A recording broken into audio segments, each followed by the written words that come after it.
The visual is not important here. The music is not important here. The voice is not important here. What matters are the words. If you cannot listen to the words, you do not belong here. If you understand this, welcome to the Fate Club. The transition does not begin with an explosion or a revelation, but with a quiet shift that the ego cannot claim. There is no moment that can be said to mark its beginning, because the process unfolds before there is a need to name it. The ego is built on continuities, on stories, on memory, on comparison, and precisely for that reason it cannot enter a space where continuity loses meaning. At the moment when the conditions of perceiving reality change, the ego has nothing to offer, because its tools belong to a world that is dissolving.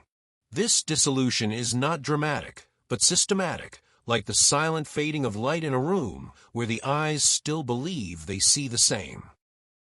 When the ego tries to participate in the transition, it does so in the only way it knows, creating new identities, new concepts, new roles, believing that this preserves its relevance. But the transition is not a change of identity, it is the loss of the need to maintain one. The ego tries to accelerate, to name, to control, to categorize, while the process itself moves in the opposite direction, towards slowing down, dissolving meanings, towards silence that needs no witness. At this point, tension arises, not emotional but structural, because the ego functions as a feedback system, while the transition interrupts that feedback. A strange feeling emerges. Old reactions no longer arrive, even though situations appear the same. Conflicts lose their edge, authorities cease to act convincingly, time behaves differently, as if stretched and softened simultaneously. The ego interprets this as a loss of motivation or direction, but in truth, it is a loss of reference points that are no longer compatible with the new way of processing reality. That which once required immediate response now passes without resistance, and in that moment the ego finds there is no place for it. The transition does not ask for the ego's consent, for it would never receive it. The ego exists in logic of preservation, in logic of continuation, while the transition is based on interruption.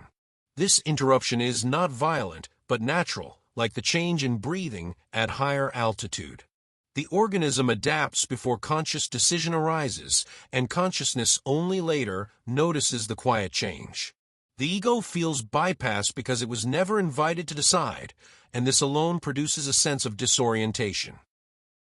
In the old setting, the ego was the center of reality's organization, filtering meaning, assigning value, determining direction. In the new setting, reality is processed without the need for central management, without the need for constant evaluation. Thoughts arrive and leave without ownership, emotions emerge without interpretation, and between stimulus and response, space appears that did not exist before. This space is not empty, but silent, and silence is the environment in which the ego cannot function. The ego attempts to re-enter by constructing narratives about the transition, trying to turn it into a journey, a process, an identity, but each time it hits the same boundary. The transition is not a story to be told, it is a change in the way stories arise. When this shift stabilizes, the ego remains without function, not as punishment, but as a consequence of a change in environment.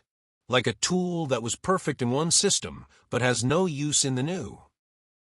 At this stage, a fatigue emerges without clear cause, not physical, but existential. Is fatigue from maintaining structures that are no longer needed, yet have not fully dissolved. The ego tries to re-establish old tensions to confirm its existence, but the response does not arise. Where internal conflict once existed, there is now neutral presence. This neutrality is not apathy, but the absence of the need to intervene.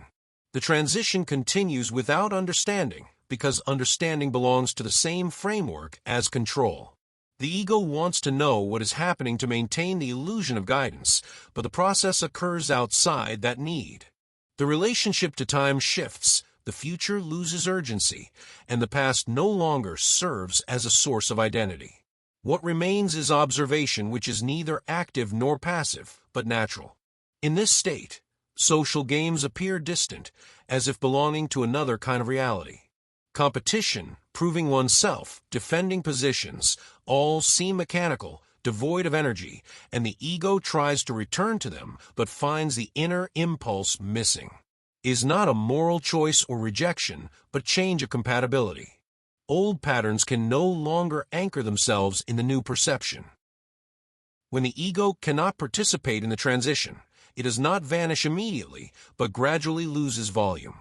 Its comments arise but gain no attention. Its concerns appear but do not unfold. They remain like echoes in a space that has expanded.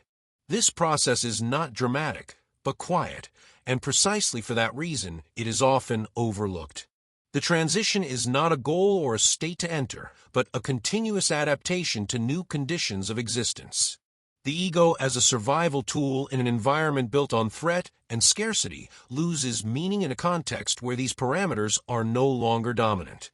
What remains is not higher or better, but simpler. Fewer reactions, less resistance, less need to explain.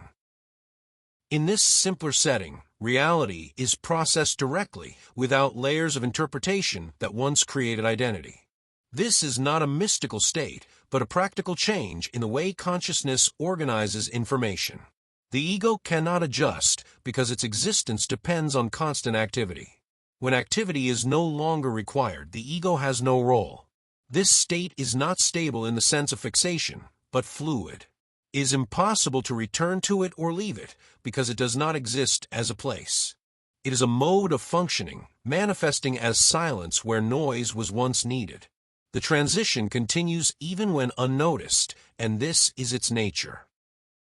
The ego can survive this process only as a residual function, as a tool for practical tasks, but not as a center of identity.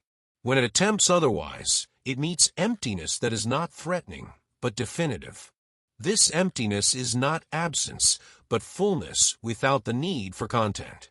And so the transition unfolds without the participation of the ego, without its consent, and without its resistance, as a natural consequence of changing conditions. What remains is unnamed because naming is no longer necessary. If you understand this, welcome to the club.